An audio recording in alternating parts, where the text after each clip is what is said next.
Sometimes, to catch a killer in a crowd, all it takes is one little click. In June last year, blood was spilt on the grounds of Kenya's parliament.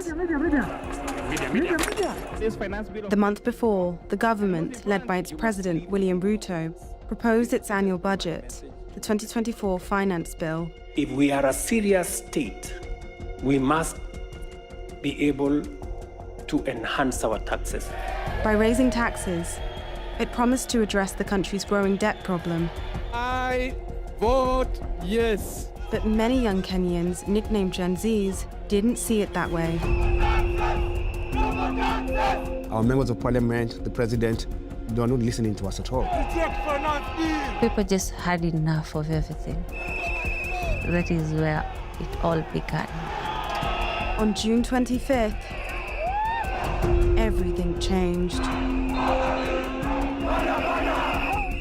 More than 100,000 Kenyans hit the streets of Nairobi. Their aim?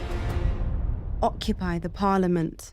They were going there as owners of the house. It's a people's assembly, belongs to the people. At first, security forces held them back with tear gas and truncheons. But as the day went on, tactics changed. Every single time we went to the streets, we even had our hands up saying, we are peaceful, we are peaceful. But they still gun people down.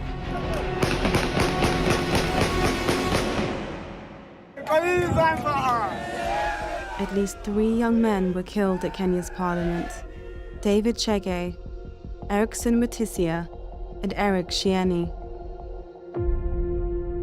That evening, President Ruto gave his account of what had happened. Today, an otherwise legitimate expression of the fundamental rights and freedoms of assembly was infiltrated and hijacked by a group of organized criminals.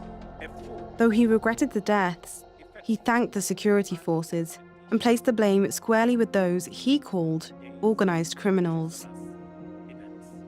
Since then, no official investigation has been published, and no one held to account for the killings on June 25th. But BBC Africa Eye has been digging.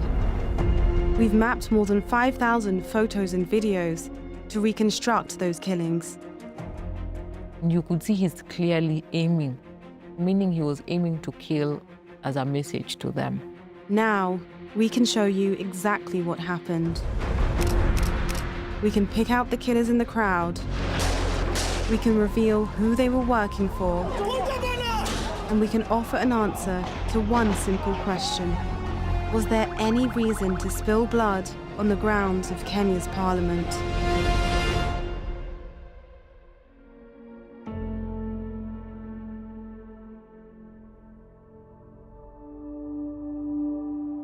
When I came into office, I told everybody, tighten up your belts.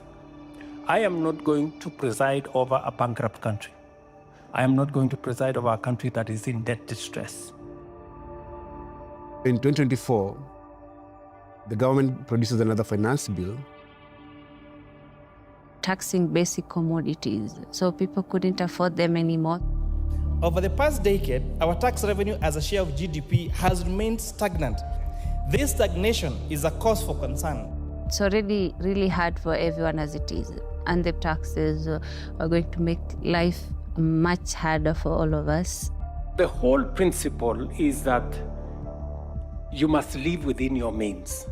We have billions of Kenyan shillings lost in corruption every single day, and no one is held to account. The differences between how the common citizen is living and how the political class is living is... People are just pained, and our members of parliament, the president, they are not listening to us at all. This committee did indeed listen to the people of Kenya. From the VAT that was proposed on bread, to the border sector, to the eco levies on diapers, on sanitary towels. There was anger that was expressed yesterday on the streets. And we start this hour in Kenya, where the security forces have clashed with hundreds of protesters opposed to tax hikes put forward by the government. It was a Gen Z protest to begin with, young people. The protests, they're not only in Nairobi, they're across the country. For the first time, it was the Kenyan people, the working class, and the middle class, and the lower class against the ruling class. Even when we were on the streets, they don't understand why we are there. We did the first protest on the June 18th arrest, June 20th arrest, and then we said on the 25th, we are coming back to occupy Parliament. The atmosphere was extremely tense, but no one really anticipated what would have happened on 25th. Honorable members, we have quorum to transact business. June 25th, 2024. Yes, order. 9:30 a.m. at Kenya's Parliament. We are dealing with a very important issue of the finance bill. Inside, MPs are filing in for the last reading of the government's finance bill. Outside, it was a party. It was a beautiful party. Kids came out with Bluetooth speakers and their water. It was a carnival, the entire city. There was no destruction. There was no violence. There was only one goal. When we started reading the bill, we go to Parliament. I'd look at every corner and every side. I really felt that this was it. This is something this country has never seen before. I saw hope. My name is Ademba Alans. I'm a journalist by profession, currently in school. On June 25th, for me it was just a normal day. I knew people would just be there, shout, Ruto must go. People are live streaming on their TikTok, on their Instagram. And now the media is here. These things are being live streamed on national TVs. That's when I realized that it was going to be serious. Honorable members, do we put the question? By the time voting begins, will as many as of that opinion say aye? Numbers have hit over 10,000 in central Nairobi. But said, you know what, we're going to go all out. We felt this was possible, we would finally occupy Parliament. But the police have other ideas. Now the numbers start getting bigger and people actually start getting arrested. The police are everywhere. They're trying to push people back. People start confronting the police officers, not fighting them, but asking them, why are you arresting us? We are peacefully protesting. For 3 hours, more than 100,000 protesters pour in from the east, the north, and the west. They unite and push towards their target, Parliament. We are not scared at all.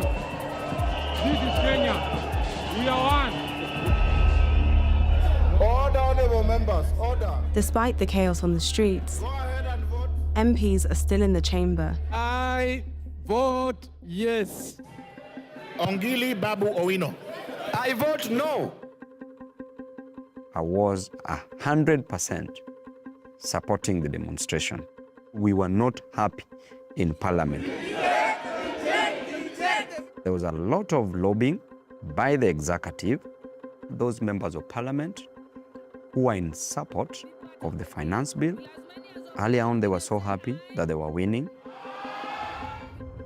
Back at the protest, police are holding these 3 pinch points. Tear gas and rubber bullets hound the protesters.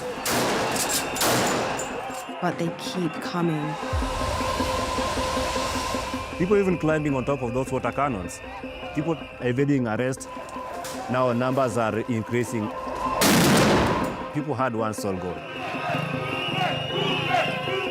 to enter the Parliament. By 2 p.m, police are mounting a last defence at the northeastern corner of Parliament. But they're surrounded.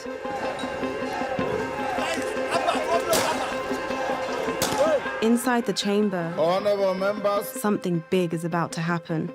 ayes 195, nays 106. The ayes have it. The finance bills voted in. Opposition MPs storm out. I said I will join the people. Word instantly reaches the protesters. After some of us getting arrested and being beaten up, they still pass it to be an actual bill. Now, this is when everybody is saying that whatever happens, we are going to enter the parliament and show the MPs that we believed in what we were fighting for. At 20 minutes past 2, they break through. It is happening, guys! It is happening!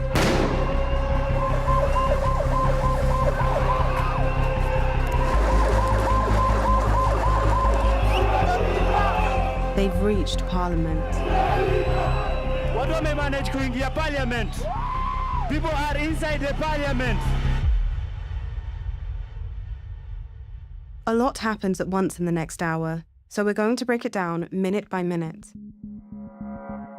We've analysed over 5,000 photos and videos shot on the ground that day. We've determined when each was shot, using camera metadata, live stream timings, and public clocks visible in the shots. And we've plotted where they were shot on a 3D reconstruction of the site, giving us a second-by-second, 360-degree view of what happened next. We left the protests at 20 minutes past 2, with police in full retreat. Some demonstrators pursue them down Parliament Road.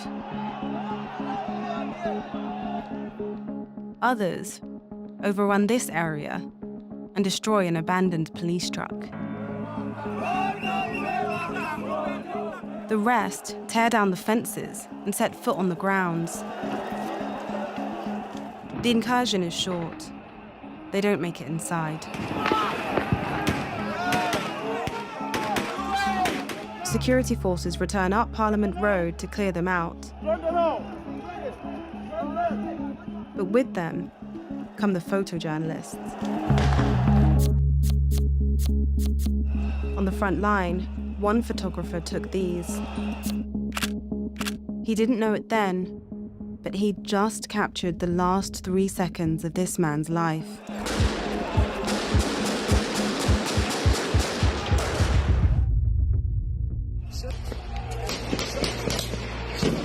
Seven men are hit. The people now saying, they've shot people, they've shot people. Edemba tries to reach them. Now you're just there, you're also crying, you are terrified. Maybe I'm the next person who is going to get shot, but you have to help these people.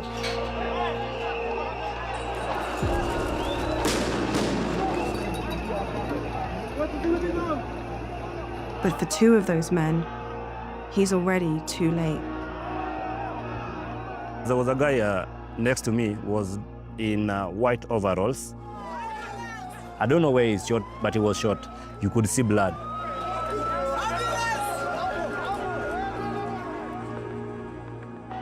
We saw this young man in the street a few moments ago. His name is Erickson Mutisia. He was wearing white overalls from his work as a butcher. He was 25 years old. I saw Erickson Mutisia a few minutes before he died. He died on the spot right next to me. What did he do wrong? Did he pose any threat? Why is he dead? The second casualty is the man in the purple hoodie. His name is David Chege, a 39-year-old software engineer who ran a Sunday school for children. He was kind, humble, soft-spoken. Impossible. I went to some of those funerals. I went to enough funerals to last me a lifetime. The kids who buried him were his Sunday school students. And everyone had dispersed. I found the mother standing alone at the grave. Mom, so sorry for your loss. What would you like to tell the country? Yeah, I have no words.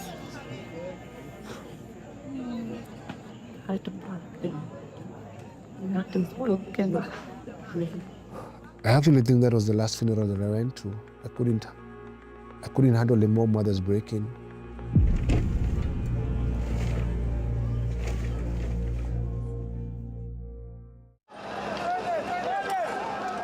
To find David and Ericsson's shooter, we need to find the moment he pulled the trigger. Police advance up Parliament Road, then this happens.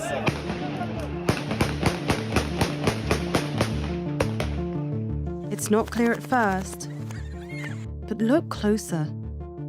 One officer kneels to a firing position, and then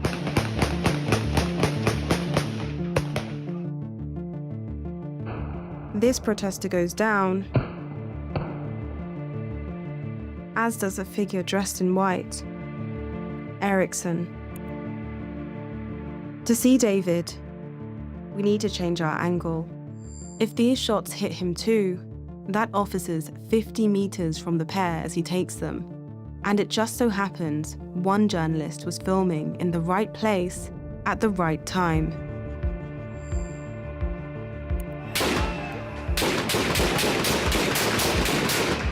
Same shots. The protester we saw fall in the first video, and David, now dead next to him. There's no doubt some of these shots hit David and Ericsson.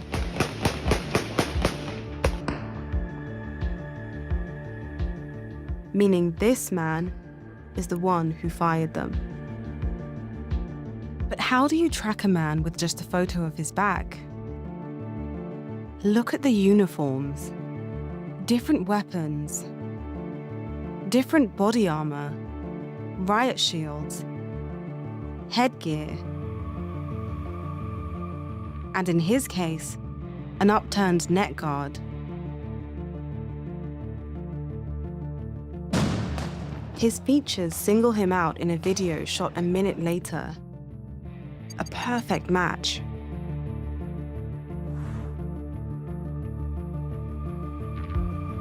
He keeps his back turned in this one too. All except for one little click. Before he opened fire, he made sure to hide his face. Why is his face being covered up? They decided that they have to shoot. Why? Why did you kill us? Why did you kill peaceful protesters? But our hunt for accountability doesn't end here. I just saw the video of moments before David Chege and Ericsson were shot dead. My heart really sank because you could hear the police officers saying, "Hua, hua." It's a Swahili word which means to kill.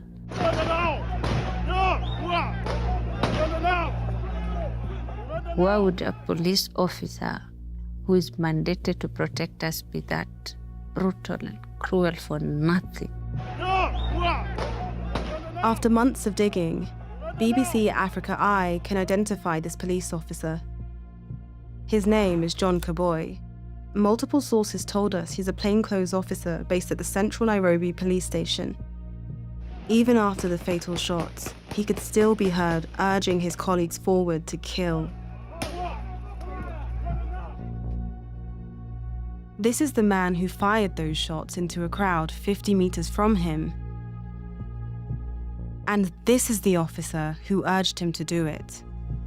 Both David and Eriksson were in that crowd. Neither of them were armed, and neither of them were organized criminals who'd hijacked the protest. This is what the state is, killing its brave, harmless youths, demanding for a better country. Eriksson's friends carry his body to the southern gate of Parliament.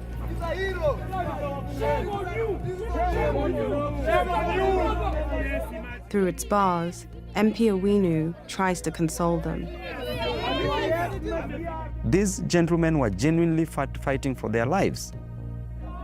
I jumped across the gate to see if I could provide help, but this young man had lost his life.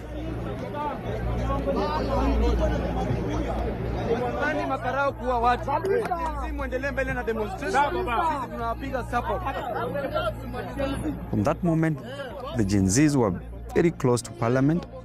The only thing that they could fear was fear itself. And they say that enough is enough.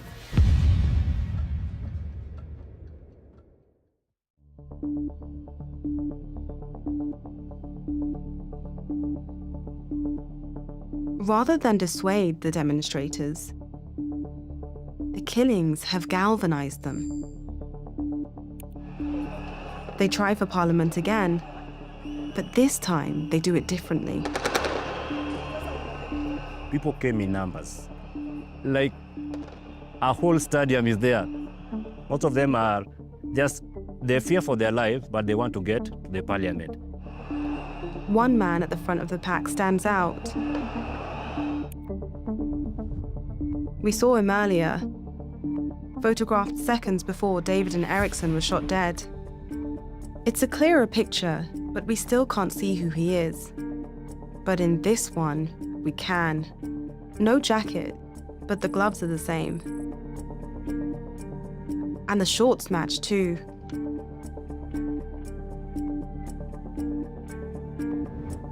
His name is Eric Shieni. On a normal day, he'd be studying at university. But today, he's on the front line. They were not running. They move, walking, then they squat down. The guards were overwhelmed. There's nothing that they could do. Despite the warning shots, Eric stays with them as they make their final push.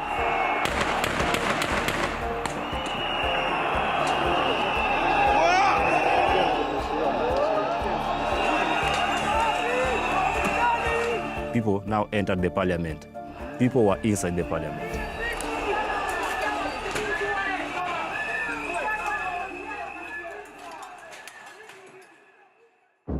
Once inside, momentum turns to mayhem. The damage is in the millions. Even the chamber is breached. Mr. Speaker, sir, I'm here to address you. You must go. Ruto must go. The last MPs who were just in that chamber evacuate. Those MPs were so scared. Some were running through the tunnels. Some were getting into ambulances, trying to escape. The destruction is severe but short-lived. After 5 minutes, they're leaving. Maybe it's an adrenaline rush or something, but your brain telling you that somebody is going to die. There's Eric. Something spooks the crowd.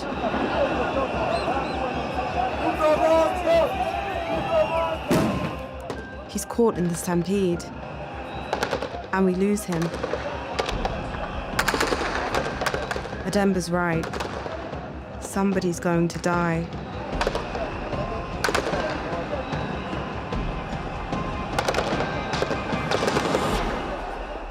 What just happened? Behind the smoke, 3 bodies remain. 2 of them are wounded. Ademba's there again, leading the evacuation. This person is heavily bleeding. There is no ambulance, so we carry him. They're shooting us. Why are you shooting us? Why are you killing us? I feared for my life that my parents could never see me again. But I also feared to let other people die when I could help. But the third casualty is beyond Ademba's help.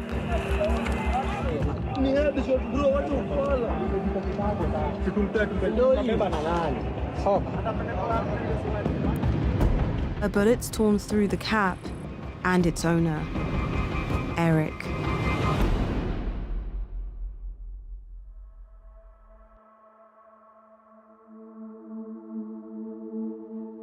Eric Kayoni Shieni. Good day. Good day. Perfect day. He was a 27-year-old student of the University of Nairobi. He studied finance. I hope that his death is not in vain. And as long as we live, we shall fight for justice for him and the others who died in streets. Baby, mani sina, leo sina kitu, kesho nitafanikiwa. Only you, baby, my only one.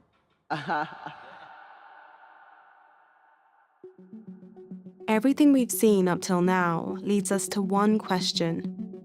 Who killed Eric Shieni? If we followed the trail of evidence to the fatal shot, we can find the man who fired it. It starts with the protesters leaving Parliament. My name is Faith Odhiambo, and I'm the president of the Law Society of Kenya. The video is very clear. It shows that the protesters were walking out of Parliament, and when the shooting starts, they were all running out. As a reminder, Eric's here, in his yellow gloves.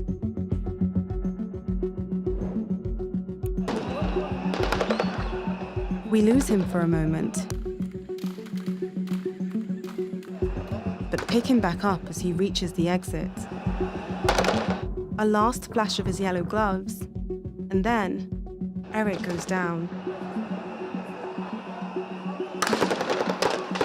Now we've got the gunshot, we can get the shooter. At first, the bedlam obscures any clues. Then this man steps into frame. You could see he's clearly aiming. So meaning he was aiming to kill as a message to them. Have a look from another angle.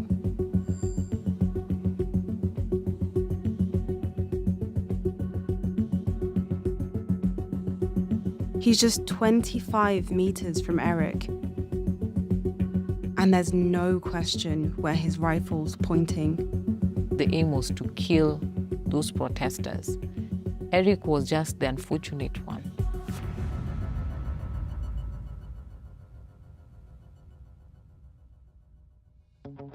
With this video alone, our trail to the shooter looks like it's ending. But like the last one, this one's got a giveaway. His uniform. A white shoulder patch, a matte green helmet, tan boots,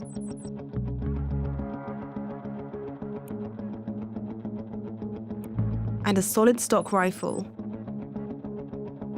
Perhaps that's enough.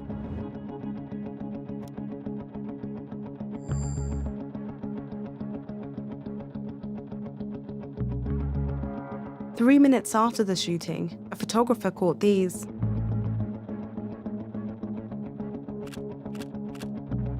At first, the uniforms all seem the same, but there's actually subtle differences.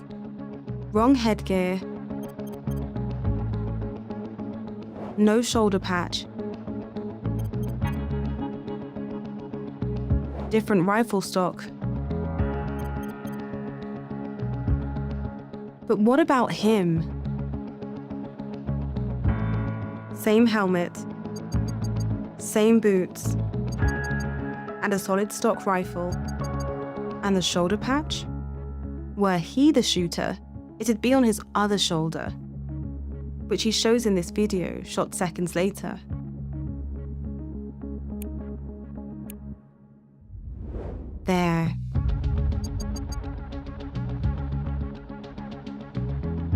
We scoured through more than 150 images of the scene, taken within 10 minutes of the shooting.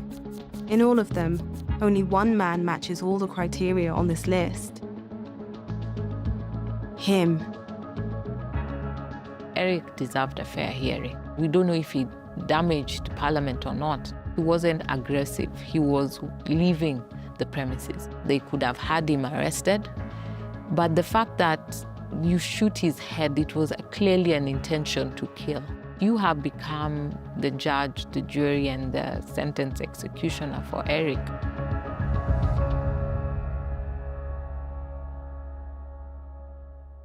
Our suspect wasn't there by mistake.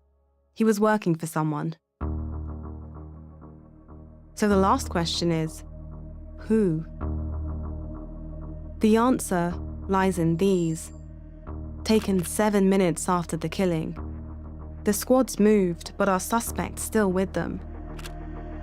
There he is, and there's his badge. But is it white?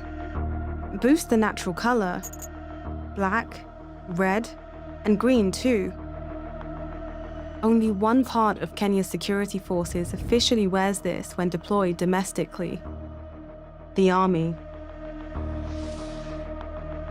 We consulted several senior officers in Kenya's defense forces, the KDF. All confirmed this man's uniform is that of the Kenyan army, a force well regarded by the public, not known for turning its guns on civilians.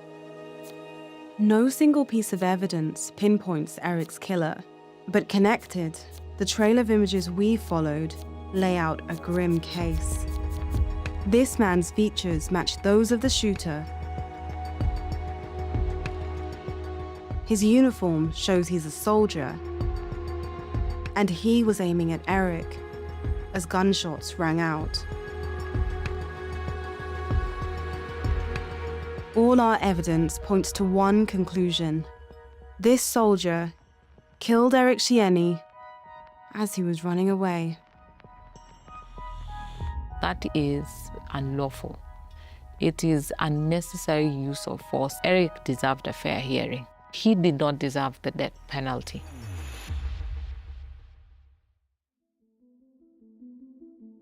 It was very terrible that day.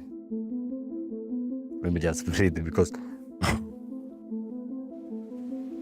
there was actual psychological effect on me following the demonstration, because seeing what I saw in front of the parliament, the blood all over the ground, I wouldn't wish for anybody to go through that, any family to witness their son being buried.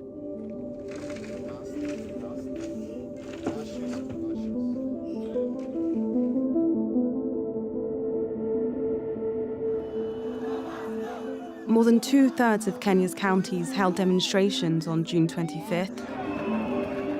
There was turmoil in some. Shops were looted, buildings torched, and an estimated 30 people killed.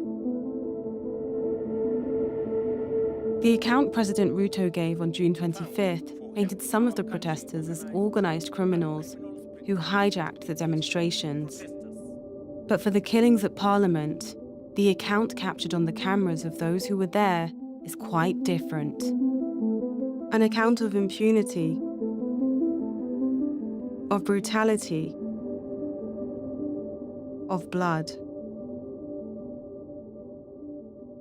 The individual police officers that were caught on camera shooting. How do you sleep at night? There's a mother who wakes up every day crying because she lost her son. How do you live with yourself? The next day, President Ruto backed down. I run a government, but I also lead people. And the people have spoken. I concede. And therefore, I will not sign the 2024 finance bill. That becomes our collective position. Our country is recognized. We are all one and we're all Kenyans. And we are fighting for the same thing. A single spark of defiance from these Gen Zs were able to change a whole trajectory of a country. You must listen to the heartbeat of the nation. You're killing us. Uni mtoto wako analetwa kama maiti jioni. We are going to demand for accountability and justice. We're never going to give up. We, the citizens, have the power, not them. We have a generation that once they believe in something, they will do anything for it. If you believe in something, just fight for it.